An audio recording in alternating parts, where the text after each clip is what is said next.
سامان ہے، جب چاہے اللہ ان کو ڈبو دیتا ہے، ہلاک کر دیتا ہے، جب چاہے سمندر کی پشت پہ ہی چھوڑ دیتا ہے، نہ دائیں جاؤ گے نہ بائیں جاؤ گے۔ تو یہ دنیا جتنی بھی ہے تمام تر زینتوں کے ساتھ چند ٹکے ہے یہ، اس لیے وما عند اللہ خیر، اللہ کہتا ہے جو اللہ کے پاس ہے وہ اس سے بہت بہتر ہے، تو اس میں پڑھ کے خدا سے غافل مت ہو۔ وہ ابقا، اور وہ باقی رہنے والا بھی ہے جو اللہ کے پاس اجر ہے، لیکن وہ کن لوگوں کو ملے گا؟ آؤ ہم تمہیں بتاتے ہیں، للذین آمنوا، ان کے اندر یہ صفات ہونی چاہیے، انفرادی طور پر بھی اور قومی سطح پہ بھی یہ صفات ہونی چاہیے۔ للذین آمنوا، پہلی بات وہ ایمان لے کر آئیں، وعلی ربہم یتوکلون، اپنے رب پہ اعتماد کرتے ہوں، صرف اسباب ہی پہ توکل کر کے نہ بیٹھ جائیں۔ اللہ نے بتایا نا پچھلے اس رکوع کے پچھلے حصے میں کہ جو صبر اور شکر یہ مسلمان کی دو اہم ترین صفات ہیں، کہ مصیبت میں صبر اور خوشیوں میں شکر، اور کافر کیا ہے؟ مصیبت میں بے صبری اور نا امیدی، اور خوشیوں میں اترانا اور تکبر۔ تو یہ جو اللہ نے مسلمان کی صفت بیان کی، یہ جب تک پیدا نہیں ہوگی جب تک آپ اللہ پہ اعتماد اور توکل نہیں کرتے۔ فرمایا اور ان کی کیا خاصیت ہے جن کو آخرت میں اجر ملے گا؟ والذین یجتنبون کبائر الاثم، یہ وہ لوگ ہیں جو کبیرہ گناہوں سے بچتے ہیں۔ قرآن میں سورہ نجم میں بھی یہ مضمون آیا ہے، یجتنبون کبائر الاثم والفواحش الا اللمم، چھوٹی موٹی خطائیں ہر ایک سے ہو جاتی ہیں، وہ اللہ معاف کر دے گا۔ صغیرہ گناہ جو ہے حدیث میں آتا ہے نماز سے بھی معاف ہو جاتے ہیں، آپ حج کر کے آؤ تو بہت سارے گناہ آپ کے معاف ہو جاتے ہیں۔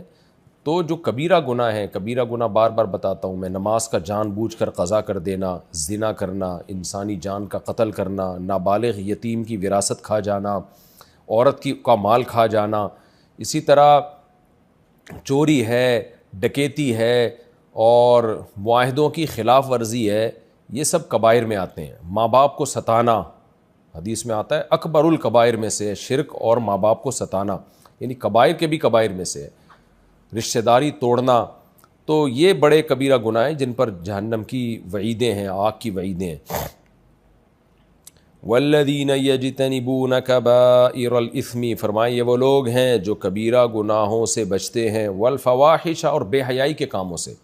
دیکھیں بے حیائی بھی کبیرہ میں آتی ہے، لیکن اللہ نے اس کو الگ سے بیان کیا کیونکہ یہ ایک مستقل ایک گناہ ہے۔ بہت سے لوگ ہر طرح کے گناہوں سے بچتے ہیں لیکن بے حیائی سے نہیں بچتے، فحش فلمیں دیکھنا، زنا کرنا، بد نظری، اس لیے اللہ نے ان بے حیائی کے کاموں کو، خواتین کا بے پردہ رہنا اور مردوں کو اپنی طرف مائل کرنا، دوستیاں لگانا، ان سے بوائے فرینڈ بنانے، سارے بےہودگی بے حیائی ہیں، تو اللہ نے ان کبیرہ گناہوں کو الگ سے ذکر کیا۔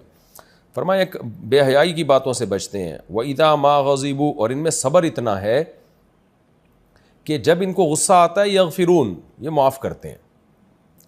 یعنی میں نے بار بار بتایا نا، قرآن اونچے لیول کے مسلمانوں کا تذکرہ کرتا ہے، بہت اچھے لوگوں کا، تو بہت اچھے لوگوں میں کیا ہوتا ہے کہ جب ان کو غصہ آتا ہے نا، تو اگر وہ یہ سمجھتے ہیں کہ اس غصے کو پی جانے میں سوسائٹی کی اصلاح ہے، آگے یہ مضمون آگے آ رہا ہے، فمن عفا و اصلح، جو معاف کرے اور اصلاح کرے، تو اس سے پتہ چلا کہ معاف کرنا اس وقت افضل ہے، غصے کو پی جانا اس وقت افضل ہے جب پی جانے میں سوسائٹی کا فائدہ ہو یا سامنے والے کا فائدہ ہو، کیونکہ بعض دفعہ انتقام لینے میں فائدہ ہوتا ہے تو پھر سزا دی جائے گی، جیسے کہ حدود اور قصاص کا پورا نظام اللہ نے بتایا کہ اگر قصاص دنیا سے ختم ہو جائے تو قاتل بڑھ جائیں گے، لوگوں کی زندگیاں داؤ پہ لگیں گی۔ وَلَكُمْ فِي الْقِصَاصِ حَيَاتٌ، وہاں انتقام لینے میں بعض دفعہ فائدہ ہوتا ہے، تو ترغیب وہاں بھی یہی ہے کہ قاتل کو معاف کیا جائے، لیکن اگر قصاص کا نظام ہی ختم کر دیں، سارا نظام ہی معافی پہ آ گیا، تو اللہ کہتے ہیں تمہاری زندگیاں برباد ہوں گی۔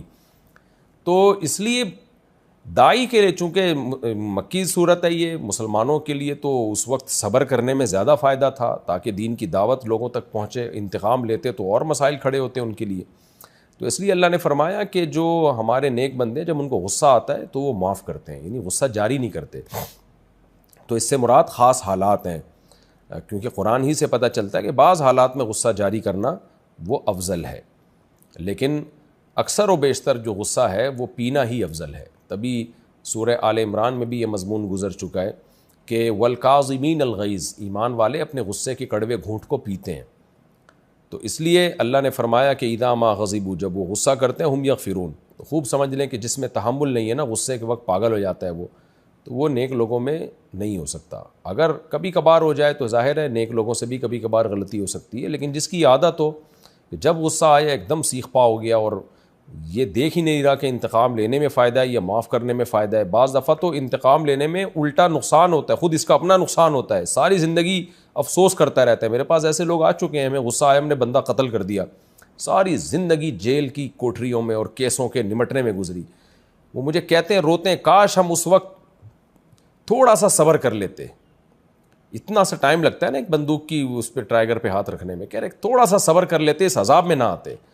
تو یہ غصہ انسان سے بہت ساری برائیاں کراتا ہے. اس لیے اسلام میں غصہ جاری کرنے کی کوئی فضیلت نہیں ہے, غصہ پینے کے فضائل بہت زیادہ ہیں.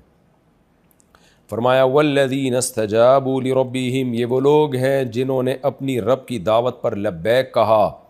رب نے ان کو کہا کہ میرے احکام کو پورا کرو, انہوں نے کام پورا کریں گے. اور ان احکام میں سب سے مشکل حکم نماز قائم کرنا, اس لیے اللہ نے اس کا سب سے پہلے تذکرہ کیا.